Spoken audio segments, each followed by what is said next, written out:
Hey everyone! Welcome back to another social skills video. In today's social skills lesson, we are going to talk about how to introduce yourself confidently and respectfully to others. This is an important social skill that will help you make a good first impression on others in many different social situations. So, if you would like to improve your social skills and learn how to introduce yourself to others with confidence and respect, then this is the video for you.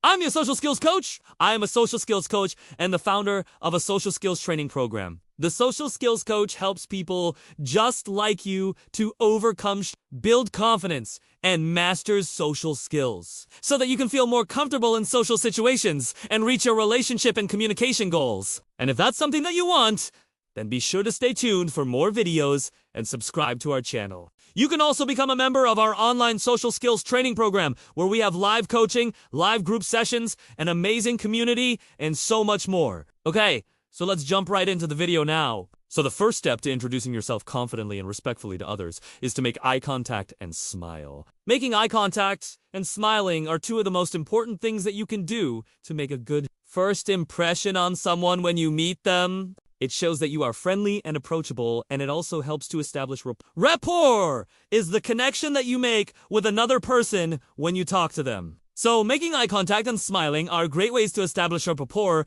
when you first meet someone. So when you approach someone and you want to introduce yourself, look them in the eye, smile at them maybe, even give a little bit of a nod of your head just to acknowledge them before you actually begin talking to them. Now, of course, this is assuming that you are not in the middle of a conversation with someone else. If they are in the middle of a conversation with someone else, don't interrupt. Wait until they are available and then approach them, make eye contact, smile, and then introduce yourself. Now, I know that some of you may be thinking, well, what if I am really shy or I have social anxiety? Then just try your best. Try to look them in the eye.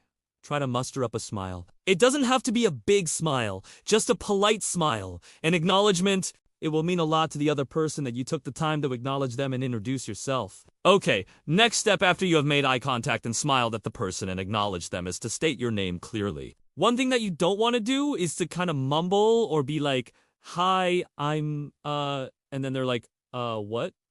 Say your name clearly. If your name is common, you might just say your first name. If your name is a little bit more unique, you might want to say your first and last name. When you state your name, you can also include a little bit of information about yourself, especially if you are in a situation where you don't know the other person very well. For example, you could say, my name is, I'm from such and such department, or my name is, I'm a student here at such and such school. So by including a little bit of information about yourself when you state your name, it helps the other person remember who you are, and it also gives them information about you right off the bat. Now, one thing that I will say is that sometimes there is a temptation for us to use nicknames when we introduce ourselves. And while nicknames can be cute and they can be endearing, it's usually better to introduce yourself with your full name. Nicknames can cause confusion. For example, if you have a friend whose name is Robert, but he goes by Bob, you would want to introduce him as Bob, because there could be many people at the event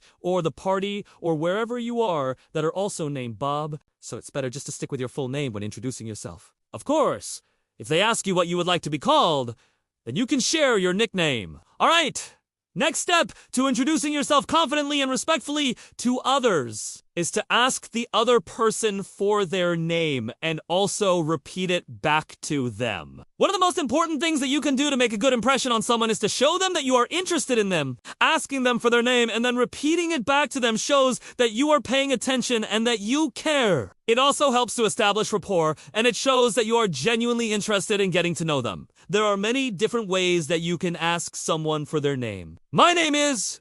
What's your name? It's nice to meet you. What's your name? Hi, pleased to meet you.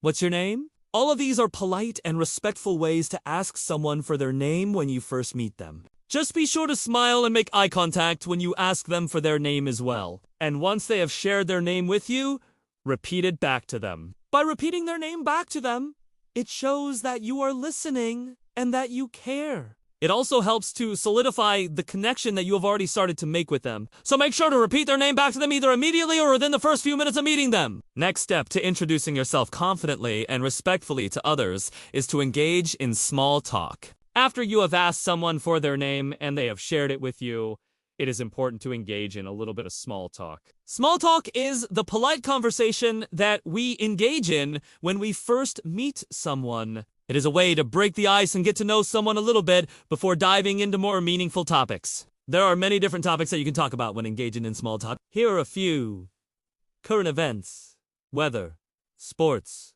hobbies, travel, food. These are all safe topics that most people enjoy talking about. Just be sure to avoid controversial topics when engaging in small talk. You never know who you are talking to and what their beliefs are. So, it's best to stick to neutral topics when you are first getting to know someone. Also, keep the conversation lighthearted and positive. No one wants to meet someone who is negative and brings them down. So be sure to keep the conversation upbeat and fun. Ask follow-up questions and show that you are genuinely interested in the other person. And finally, the last step to introducing yourself confidently and respectfully to others is to end the conversation on a positive note. One of the most important things that you can do when ending a conversation is to leave the other person wanting more. You don't want to end the conversation too abruptly, or they may feel that you are being rude or that you are in a hurry. But if you end the conversation on a positive note, they will feel good about themselves, and they will be more likely to remember you. So here are a few ways that you can end a conversation on a positive note. It was nice meeting you. I hope we can talk again soon. I'm glad we had a chance to talk. You seem like a really nice person. I appreciate you taking the time to talk with me. These are all polite and respectful ways to end the conversation. They show that you were grateful for the opportunity to talk to the other person and that you enjoyed speaking with them. So, if you want to introduce yourself confidently and respectfully to others, just follow these 5 simple steps. Make eye contact and smile. State your name clearly. Ask the other person for their name and repeat it back to them. Engage in small talk and end the conversation on a positive note. Well, I hope that helped you out, and that you will be able to use this advice the next time you need to introduce yourself to someone new. If you liked this video, be sure to give us a thumbs up and share it with a friend. As always, you can also become a member of our online social skills training program. We have live coaching, live group sessions, an amazing community, and so much more. Okay, until next time, I wish you all the best in your social skills journey, and I hope that you have a wonderful day. Bye!